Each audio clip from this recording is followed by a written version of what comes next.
Hello, everybody. This is this week's Terra Talks. I am very glad to see you all here. We are going to talk today about merging a tech career and a family, issue for a lot of people. The fact is, we know that merging a tech career and a family is something people are rarely successful with. And let's be honest, usually what we're talking about is not merging a family per se, but merging the additional duties that people who are usually stuck with housework, childcare, and family care have to worry about. So let's figure out exactly merge these two things together. It's a tough situation because what we're talking about is a loaded issue. The nature of being someone who's often disadvantaged in technology means that you're already having issues getting ahead at work. If you're a female, if you're older, you are more likely to have carer duties put on you. I actually saw the greatest illustration of just how problematic those huge debates that happens online every 5 seconds about whether or not women are actually disadvantaged in technology, or whether or not they're just making different choices than men are. Well, I saw a woman explaining that as a female, you're often required to take on additional house care and child care and parental care duties. And the woman who was one side of the argument said, you should understand that often what we're making a choice in is between skill set and our duty and our carer duties.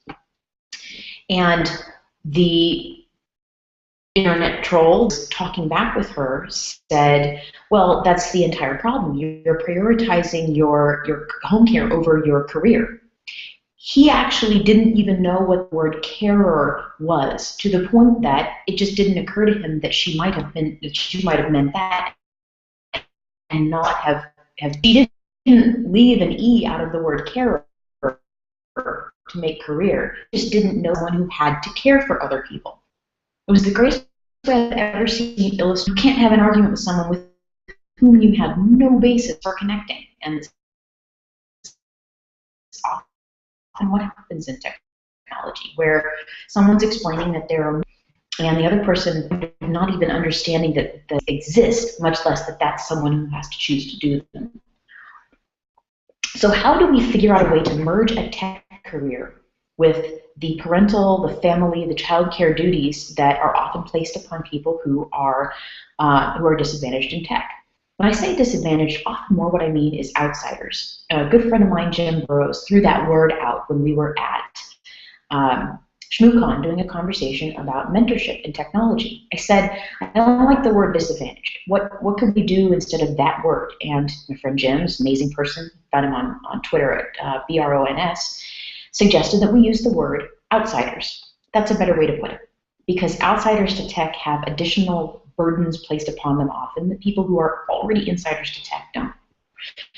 So how do we have this conversation in such a way that we're talking about how to fix a problem and not how to berate people for not recognizing that there is one? I think that the solution to the problem involves, first, acknowledging what it is that you are choosing to do. Second, figuring out if there are any barriers between you that are extraordinary. And third, figuring out if there's anyone who can help you along the way.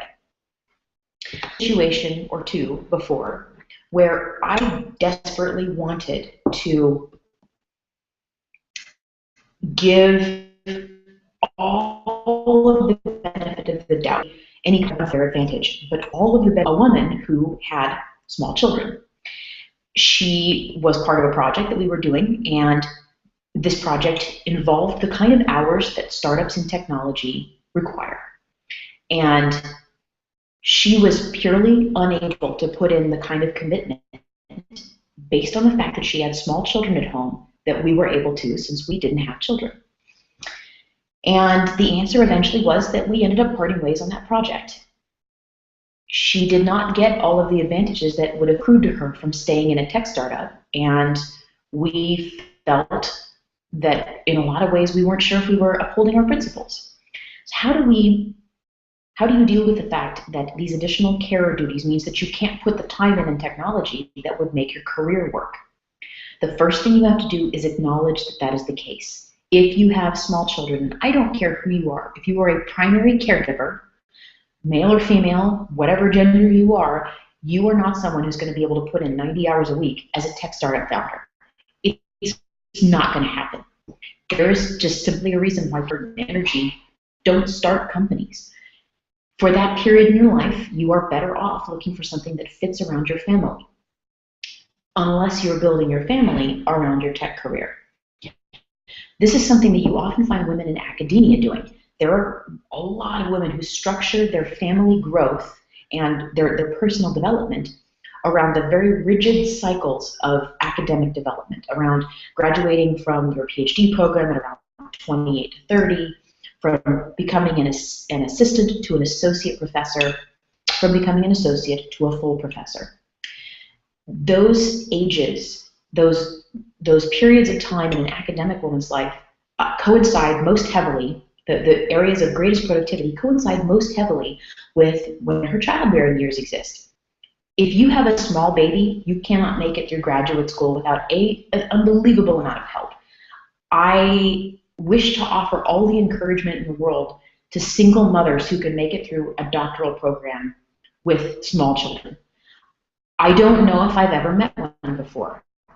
And I know that the ones who are able to make it happen, I've never personally met one, but I have heard a couple of stories about single mothers who've made it through doctoral programs because the social programs were there. The organization or the educational institution was specifically geared towards making sure that there was accessibility for single mothers.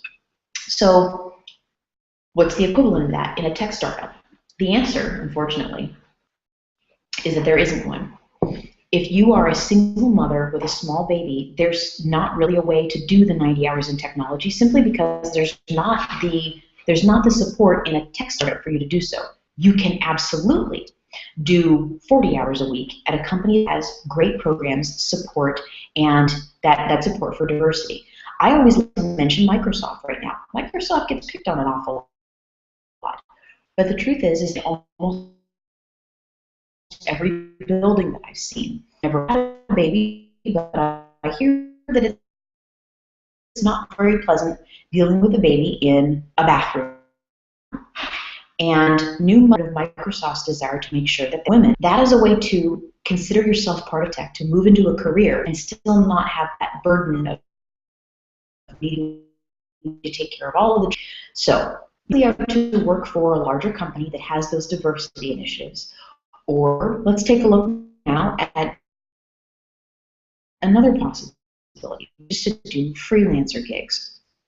I often suggest this to women who are either just trying out a new portion of their tech career. Do it for really inexpensively on freelancer.com, Odesk, or Elance. What you have is the opportunity to build a portfolio that is completely on your desire to spend time getting the work done. So how do you make it work? You'll have that reputation in advance, or you'll build it during the period of time when you have all of the burdens of a small child as well as all of the joys, and yet only accept what you need to do. There's never a time when someone expects you to do a 3-week project that'll take 70 hours a week at the same child as teething. I am given to understand that is not a pleasant time in a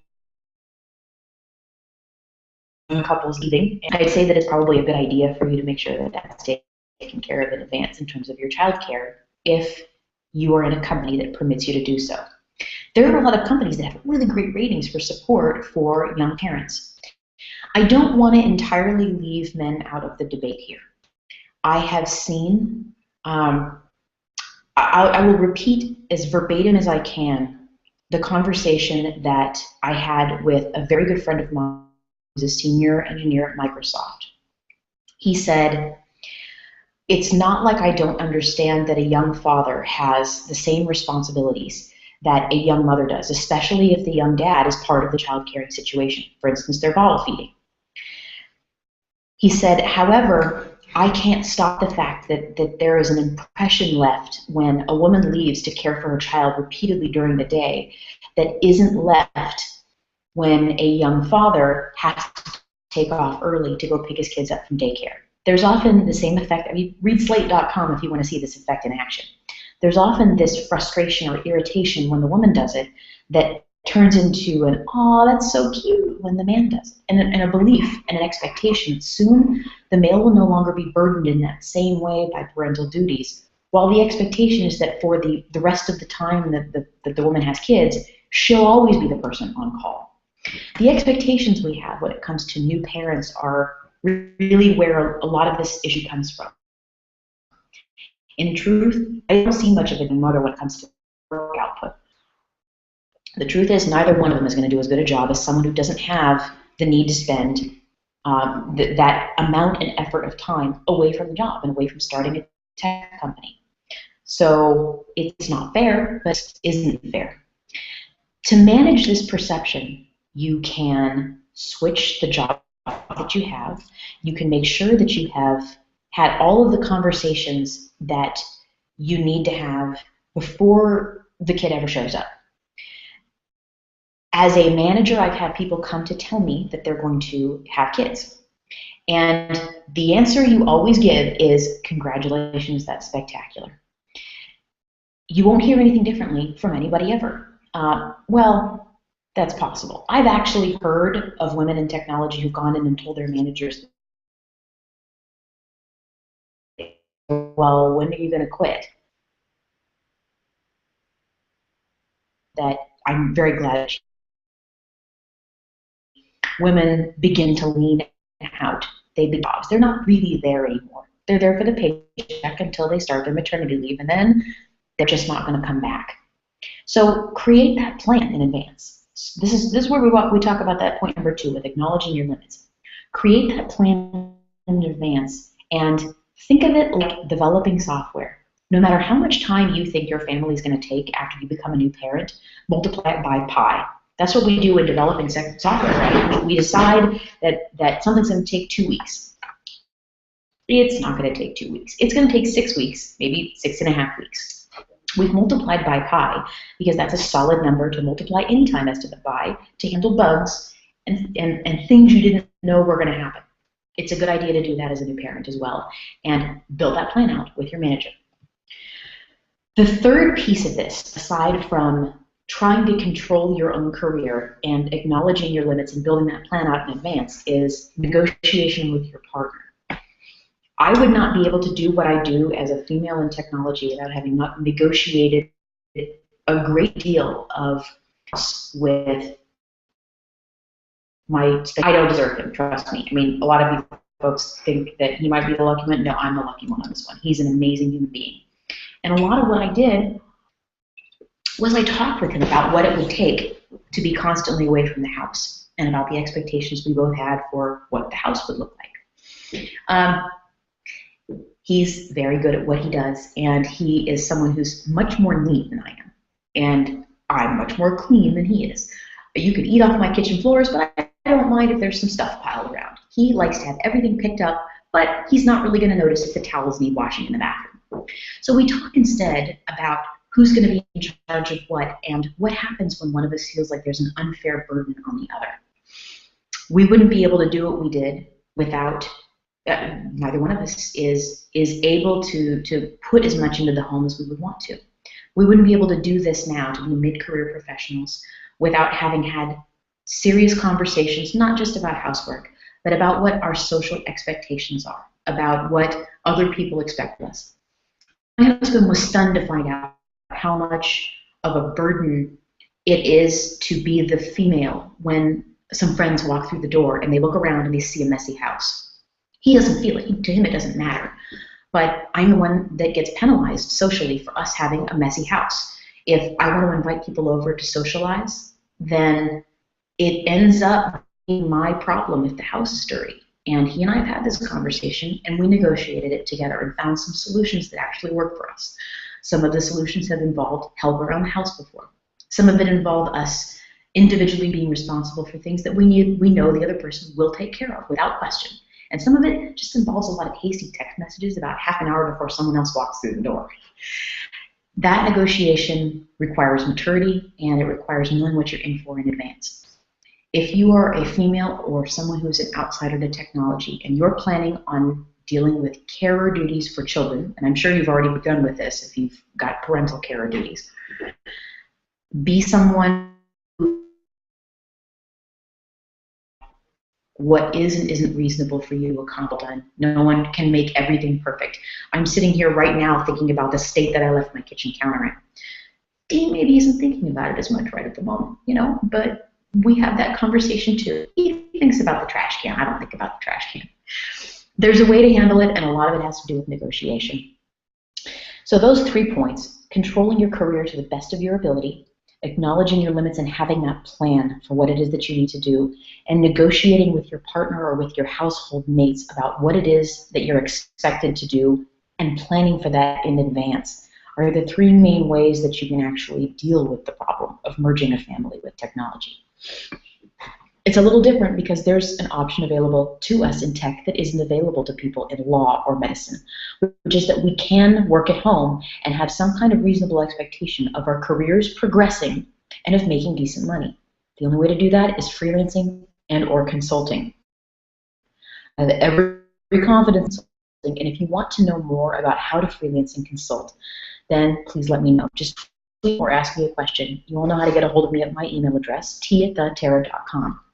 I'm going to check my Twitter right now and make sure that we don't have any questions there before I move into the email questions that I have for this week. All righty.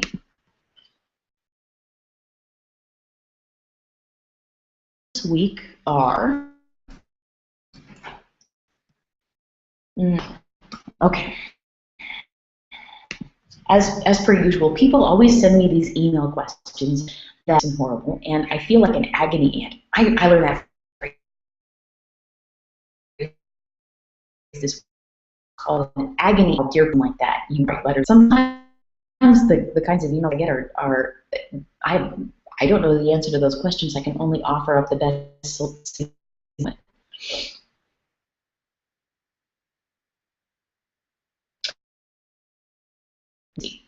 I am where the companies announce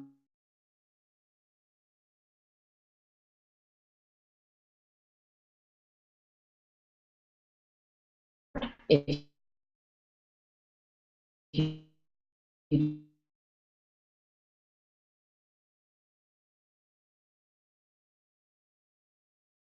host, you need to document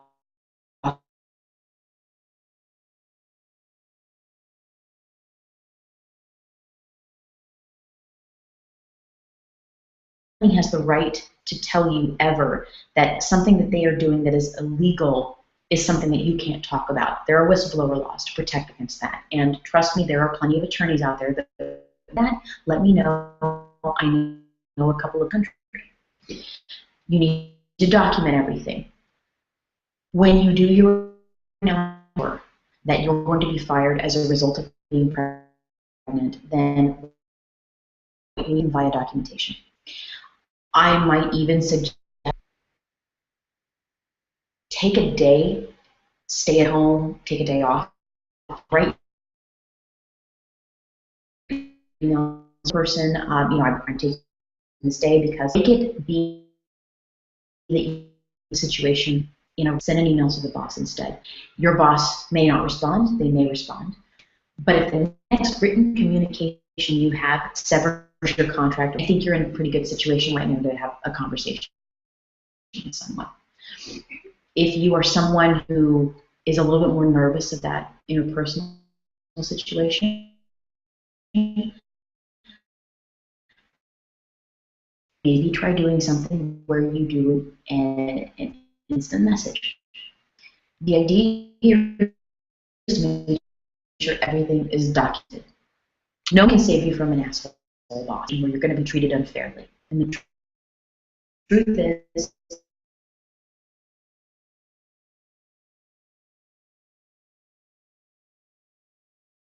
to being fired if you're being pregnant, if you physically do the job that you've been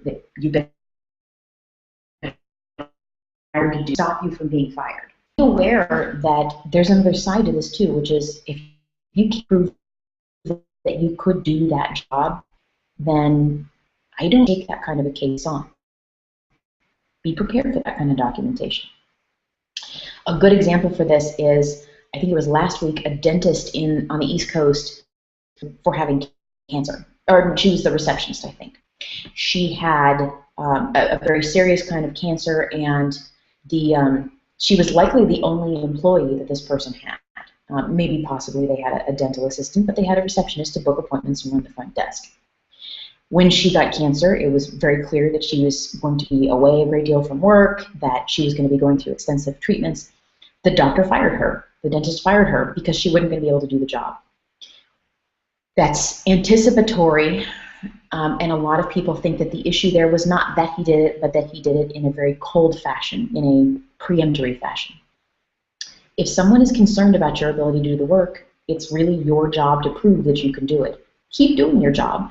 And as long as there is no fall off in the quality of your labor, there's nobody there who's going to argue with the fact that you were either retained fairly or fired unfairly. All right. I really only had 2 major questions this week that I wondered, and the other one was, how do I deal with care duties for my aged parents? And, I'm summarizing a great deal here, but this is someone who has a parent at home who needs care and who wants to do more telecommuting. This is another very, very good time to think about a transition into the world of the freelance and the consulting. If you have a full-time job, often your promotion rates, your career is dependent on the amount of face time you put in at the water cooler. That's not a bad thing. It means people get to know you. But that's a career path that might not be as open to you if you have to be at home all the time. You can't be a doctor, you can't be a heart surgeon without operating on hearts. You can't do heart surgery remotely without real arms, which that's a cool thing. But you can't be someone who operates on people without operating on people. You can't be a computer programmer without programming computers. So if you're not able to do the job, it's time to think about a different way to do it, or possibly looking at a new way to make money over the course of your life. This sounds a little less than sympathetic in a lot of ways, and it's because I've been faced with a lot of these choices. But I can't blame someone for not paying me for not doing a job.